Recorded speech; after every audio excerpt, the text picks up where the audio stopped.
بالله من شرور أنفسنا ومن سيئات أعمالنا من يهده الله فلا مضل له ومن يضلل فلا هادي له أشهد أن لا إله إلا الله وحده لا شريك له وأشهد أن سيدنا وحبيبنا وشفيعنا وقرة أعيننا ومولانا محمد بن عبد الله وعلى آله وصحبه ومن والاه ولا حول ولا قوة إلا بالله. أما بعد فيا أيها العاقلون فيا أيها المؤمنون الكرام أوصيكم ونفسي بتقوى الله فقد فاز المتقون. اتقوا الله حق تقاته ولا تموتن إلا وأنتم مسلمون. وقد قال الله تعالى في كتابه الكريم: أعوذ بالله من الشيطان الرجيم بسم الله الرحمن الرحيم وما خلقت الجن والإنس إلا ليعبدون. وعن أبي هريرة رضي الله تعالى عنه قال: سمعت رسول الله صلى الله عليه وسلم يقول: لن يدخل أحدا عمله الجنة. قالوا: ولا أنت يا رسول الله؟ قال: ولا أنا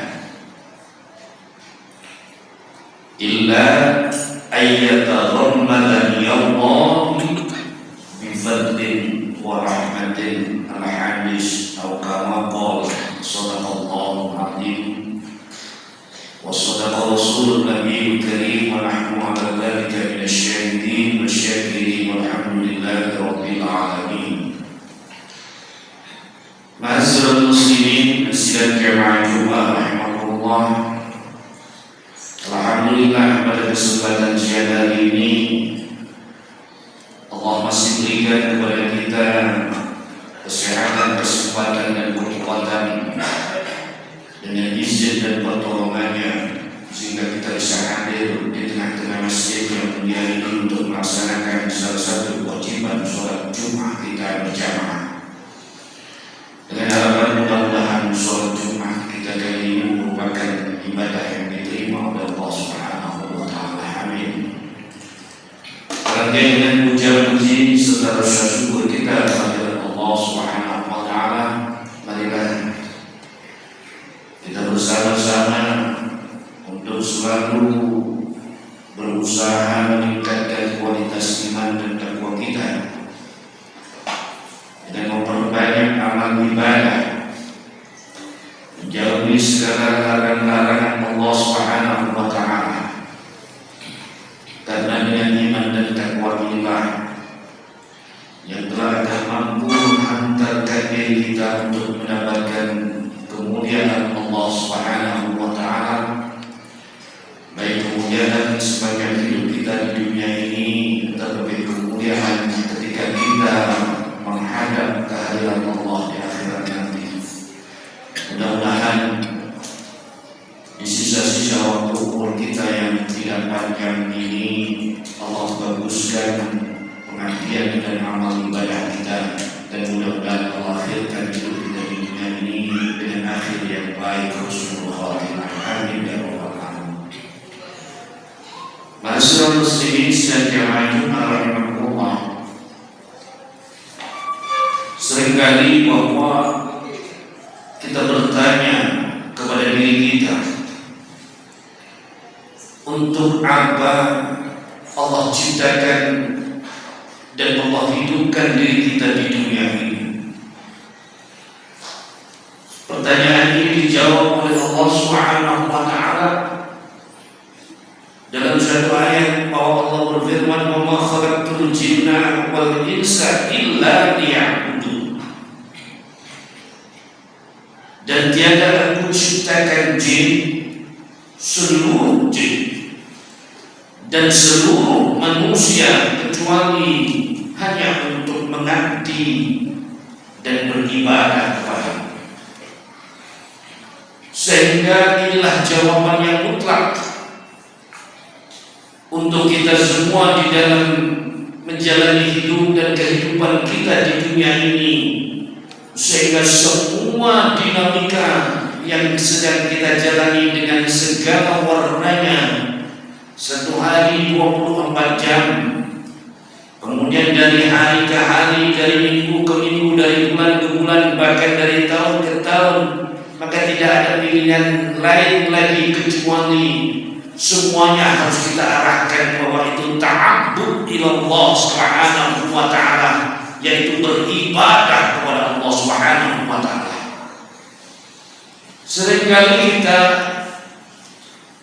selalu berpikiran dan berpandangan bahwa ibadah kepada Allah itu hanya sholat ketika kita sedang berada di masjid atau sedang menghadap kiblat, puasa Ramadan. Padahal ayat ini menegaskan bahwa seluruh waktu kita, seluruh gerak-gerik kita, baik ketika kita dalam kondisi sadar maupun dalam kondisi tidur, maka seluruh aktivitas itu harus bermuatan ibadah kepada Allah Subhanahu wa taala. Ayyuhal hadirun jamaah Jumat rahimakumullah, dalam konteks ibadah ini, maka interpretasinya atau pengamalannya tidak lain adalah sebuah bentuk amalan-amalan yang kita kerjakan. Sedangkan perintah-perintah Allah jelas, larangan-larangan Allah jelas.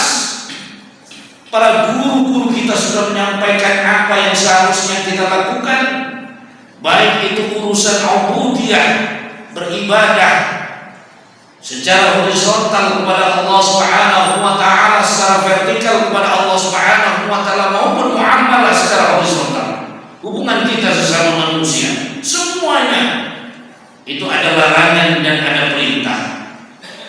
Itu saja. Kalau kita kemudian bertanya bagaimana kita melakukan itu, untuk itulah Allah Subhanahu wa taala turunkan Nabi Muhammad Rasulullah sallallahu alaihi wasallam sebagai contoh dan teladan yang telah melaksanakan dan memberikan contoh yang nyata. Di samping beliau, Allah turunkan kepada beliau Al-Qur'anul Karim, sebuah kitab yang merupakan petunjuk hudan linnas wa bayyinatin minal huda. Jelas seluruh problematika kehidupan manusia sudah tertuang di dalam Al-Quran, dan Rasulullah sallallahu alaihi wasallam sudah menjelaskan dengan beberapa tambahan hadis, keterangan-keterangan yang menjelaskan ayat-ayat Allah Subhanahu wa taala ini. Ayyuhal hadirun jamaah Jumat rahimakumullah, apabila kehidupan kita kemudian tidak kita maknai sebagai ta'abbud, sebagai ibadah kita kepada Allah Subhanahu wa taala, tentu saja perjalanan hidup kita sejak dilahirkan, kemudian ketika kita menjadi mukallaf, pada saat kita balik, karena dari lahir sampai balik ini tidak ada kemudian pertanggungjawaban amal. Dari balik inilah sampai kemudian wafat, seluruh amal kita harus kita pertanggungjawabkan di hadapan Allah Subhanahu wa taala dengan rinci, dari detik ke detik, dari menit ke menit, apa saja yang kita lakukan. Sedangkan kita menganggap bahwa hari-hari kita adalah hari-hari yang biasa. Hari-hari kita lewatkan dengan mencampur adukkan yang benar dengan yang salah, mencampur adukkan yang halal dengan yang haram, mencampur adukkan dengan yang hak dan yang batil. Maka itulah kelak kita ketika diminta pertanggungjawaban oleh Allah Subhanahu wa taala, sangat mungkin diri kita tidak mampu untuk mempertanggungjawabkannya. Ayyuhal hadirin jamaah Jumat rahimakumullah, dalam konteks konteks inilah kemudian Rasulullah Shallallahu Alaihi Wasallam dalam satu hadis beliau bersabda yang diriwayatkan oleh sahabat Abu Hurairah radhiyallahu anhu. Sahabat Abu Hurairah pernah mendengar dari Rasulullah Shallallahu Alaihi Wasallam bahwa beliau bersabda, "Walladzi nafsi biyadihi, demi zat yang jiwaku berada di genggamannya." Ini adalah qasam, sumpah bahwa persoalan ini bukan persoalan yang kecil. Ketika Rasulullah Shallallahu Alaihi Wasallam mengawali sabdanya dengan sebuah sumpah bahwa kalimat-kalimat berikutnya adalah kalimat-kalimat yang syadid, kalimat-kalimat yang berat, kalimat-kalimat yang sangat penting. Apa sabda beliau? La yadkhila ahadan amaluhul jannah. Tidak akan pernah seorang pun memasuki surganya Allah, bisa masuk surganya Allah karena amalnya. Jangan berharap bahwa amal kita sepanjang umur kita ini sudah banyak. Jangan pernah berpikir bahwa diri kita ini sudah menjadi orang yang baik, sudah menjadi orang yang saleh. Rasulullah menegaskan di sini.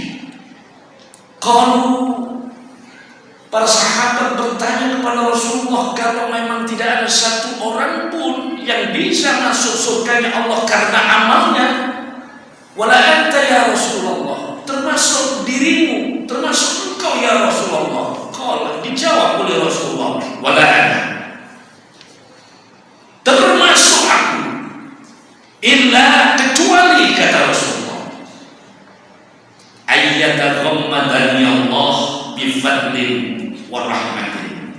Allah telah melingkupi, Allah telah menyirami diriku ini dengan karunia dan rahmatnya.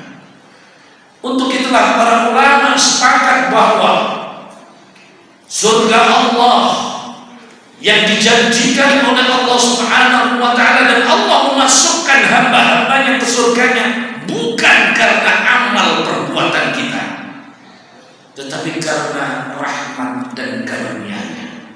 Karena rahmat dan karunia Allah Subhanahu wa Ta'ala, maka itulah yang mampu menyebabkan diri kita untuk mendapatkan apa yang dijanjikan oleh Allah, yaitu Jannatul Na'im, surga yang merupakan kenikmatan-kenikmatan yang luar biasa.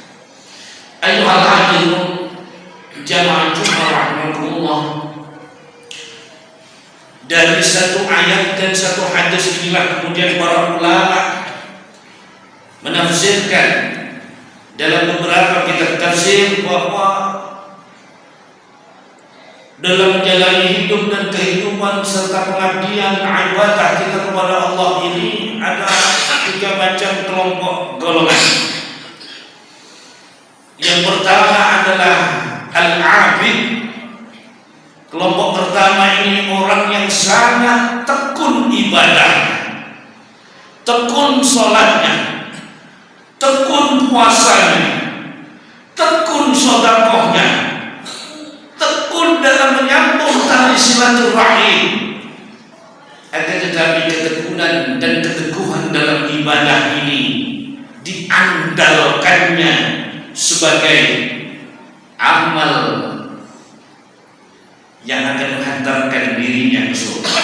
Para ulama mengatakan bahwa pikiran dan perasaan bahwa kita ini amalnya banyak dan kita tekun, berbeda dengan fulan bin fulan, berbeda dengan fulanah binti fulan yang tidak pernah datang ke masjid, yang tidak pernah datang sholat berjamaah.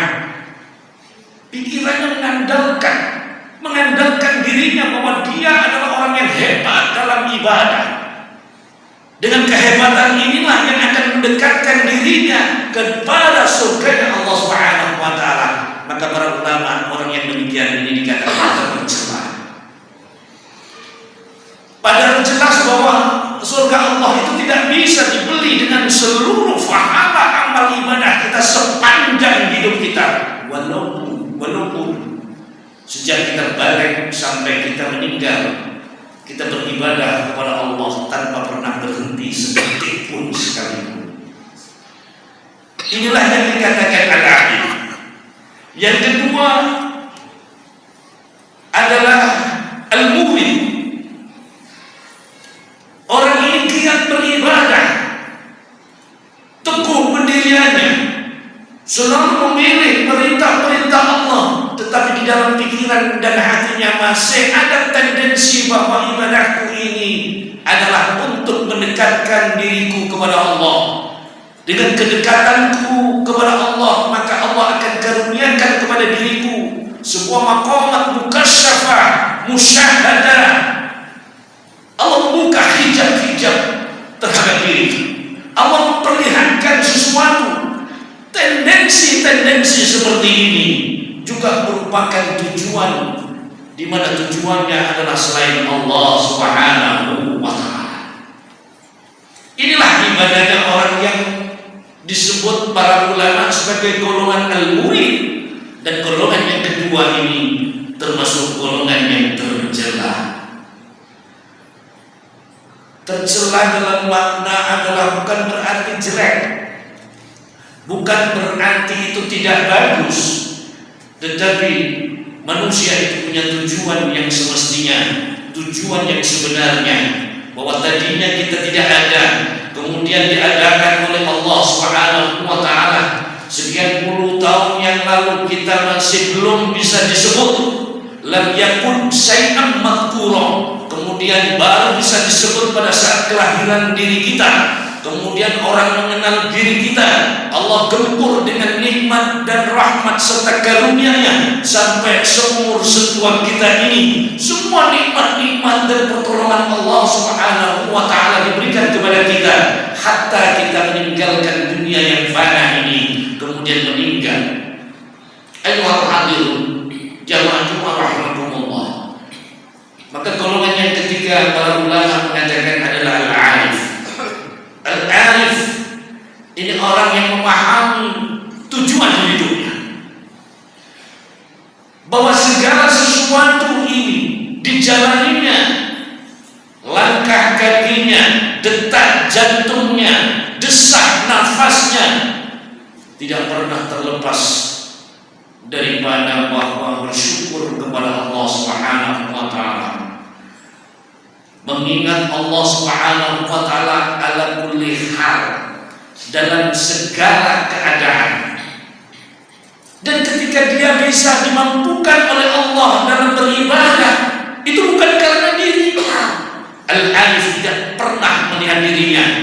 Al-Arif selalu mendahulukan Allah. Aku bisa sholat karena aku dimampukan sholat oleh Allah. Aku bisa puasa karena aku dimampukan oleh Allah untuk bisa berpuasa. Aku bisa berjuang begini begitu karena Allah semuanya yang mampukan. Aku duduk karena aku didudukkan oleh Allah. Aku berdiri karena aku diberdirikan oleh Allah. Aku bekerja karena aku diberikan pertolongan oleh Allah untuk bekerja. Ayuhal hadirun, inilah al-arif, orang yang mengenal Tuhannya, orang yang mengenal zat yang disembahnya. Ayuhal hadirun jamaah Jumat rahimahullah. Golongan yang pertama, yang kedua, dan yang ketiga ini seharusnya ini adalah merupakan satu perjalanan.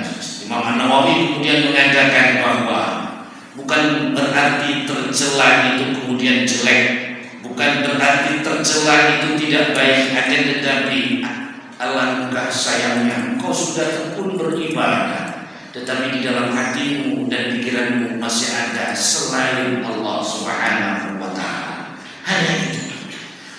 Ayolah jamaah rahmatullah, dalam khidmah dikatakan bahwa golongan yang pertama dan yang kedua justru bersumber dari Imam An-Nawawi sendiri. Mereka termasuk orang-orang yang beribadah kepada Allah, dan ibadah ini dihargai oleh Allah, dan Allah dengan kasih sayangnya dan cintanya kepada hambanya ini kemudian memberikan surganya juga kepada Allah. Akan tetapi berbeda. Golongan yang pertama itu biasanya orang-orang yang ibadahnya ini selalu mengharapkan dan menghitung-hitung pahala yang diberikan oleh Allah. Sedangkan golongan yang kedua ini termasuk orang-orang yang selalu takut dirinya akan siksa yang akan Allah berikan kepadanya. Tetapi golongan yang ketiga, dia tidak berharap pahala, bahkan tidak berharap surga, juga tidak takut akan neraka. Yang dilakukannya hanya cukup aku ibadah hanya karena melaksanakan perintah. Apa yang diperintahkan oleh Allah dan apa yang dilarang oleh Allah, aku lakukan semuanya. Dan aku tinggalkan apa yang dilarang, dan aku lakukan itu hanya karena cintaku kepada Allah dan Rasulnya. Maka golongan pertama telah akan dipanggil oleh Allah, wahai hambaku, karena ibadahmu sepanjang kehidupanmu di dunia ini untuk berharap memasuki surgamu, dan kau hitung-hitung amal ibadahmu, maka pada hari ini masuklah ke dalam surga. Pada akhirnya demikian. Dan golongan yang kedua dipanggil pada hari kiamat, wahai hamba-hambaku, karena kau semasa hidupmu di dunia beribadah kepadaku, karena masih ada tendensi yang lain selain diriku, takut kepada nerakaku, takut kepada kuburku, maka hari ini kau mengharapkan surga, sekarang masuklah ke dalam surga. Akan tetapi golongan yang ketiga ketika dipanggil pada hari kiamat, wahai hamba-hamba yang mencintai aku dan aku mencintai kalian, maka sekarang masuklah ke dalam surgaku dan temuilah aku di sana. Masuklah surgaku dan temuilah aku di sana. Maka golongan yang ketiga ini adalah sebuah golongan yang seharusnya menjadi tujuan kita. Kita beramal, kita beribadah, sudah tidak ada tendensi apa-apa. Ibadah kita ini masih sedikit, kita masih banyak dosa. Kemana lagi kita tergantung kalau tidak kepada Allah, Zat yang memberikan ampunan, dan ampunan Allah melebihi dosa-dosa yang dilakukan seluruh hamba. Kita mohon pertolongan kepada Allah agar kita dimampukan dan dibisakan untuk segera melaksanakan apa? Melaksanakan kebaikan-kebaikan, dan hati kita disadarkan bahwa kebaikan-kebaikan itu kita bisa kita lakukan atas izin dan pertolongan Allah Subhanahu wa taala. Mudah-mudahan kita semua termasuk hamba-hamba Allah yang senantiasa diberikan pertolongan, senantiasa diberikan petunjuk oleh Allah Subhanahu wa taala, agar kita selamat sepanjang kehidupan kita di dunia, dan ketika kita telah menghadap kepada Allah di akhirat nanti, Allah berikan satu kemuliaan kita untuk menempati surganya.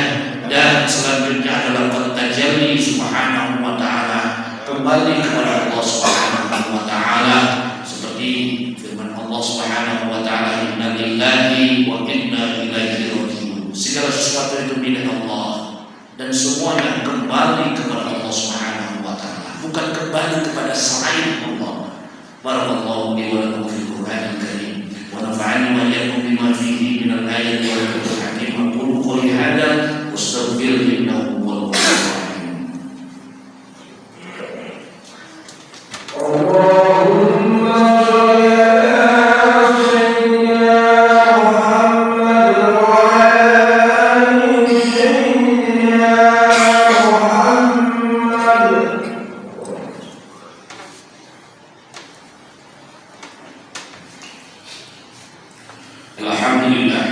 Alhamdulillahilladzi arsala rasulahu bil huda wa dinil haqq liyudhhirahu 'ala dini kullihi wa kafa billahi shahida. Allahumma shalli wa sallim wa barik ala sayyidina Muhammadin wa ala alihi wa ashabihi ajma'in, amma ba'd. Fa ya ayyuhan nas, fa ya ayyuhal muslimun, fa ya ayyuhal mu'minuna al-kiram, usikum wa nafsi bi taqwallahi faqad fazal muttaqun. Ittaqullaha haqqa tuqatih wa la tamutunna illa wa antum muslimun. Wa qad qala Allah ta'ala fi kitabihil karim, a'udzu billahi minasyaitonir rajim, bismillahirrahmanirrahim. Qul bi fadlillah wa bi rahmatihi fa bidzalika falyafrahu wa khairun mimma yajma'un. وقال الله تعالى أيضا إن الله وملائكته يصلون على النبي يا أيها الذين آمنوا صلوا عليه وسلموا تسليما اللهم صل وسلم على سيدنا محمد وعلى آل سيدنا محمد كما صليت على سيدنا إبراهيم وعلى آل سيدنا إبراهيم وبارك على سيدنا محمد وعلى آل سيدنا محمد كما باركت على سيدنا إبراهيم وعلى آل سيدنا إبراهيم في العالمين إنك حميد مجيد اللهم اغفر للمسلمين والمسلمات والمؤمنين والمؤمنات الأحياء منهم والأموات إنك سميع قريب مجيب الدعوات يا قاضي الحاجات ربنا اغفر لنا ذنوبنا ولذنوب آبائنا وأمهاتنا وأجدادنا وجداتنا ومشايخنا ولجميع أهل القبور من المسلمين والمسلمات والمؤمنين والمؤمنات الأحياء منهم والأموات إنك سميع قريب مجيب الدعوات يا قاضي الحاجات ربنا هب لنا من أزواجنا وذرياتنا قرة أعين واجعلنا للمتقين إماما اللهم افتح لنا فتوح العارفين اللهم افتح لنا فتوح العارفين اللهم افتح لنا فتوح العارفين اللهم لا تجعل الدنيا أكبر همنا ولا مبلغ علمنا ولا تسلط علينا من لا يرحمنا برحمتك يا أرحم الراحمين ربنا تقبل منا إنك أنت السميع العليم وتب علينا إنك أنت التواب الرحيم ربنا آتنا في الدنيا حسنة وفي الآخرة حسنة وقنا عذاب النار صلى الله على سيدنا محمد وعلى آل سيدنا محمد رب العالمين الله إن الله يأمر بالعدل والإحسان وإيتاء ذي القربى وينهى عن الفحشاء والمنكر والبغي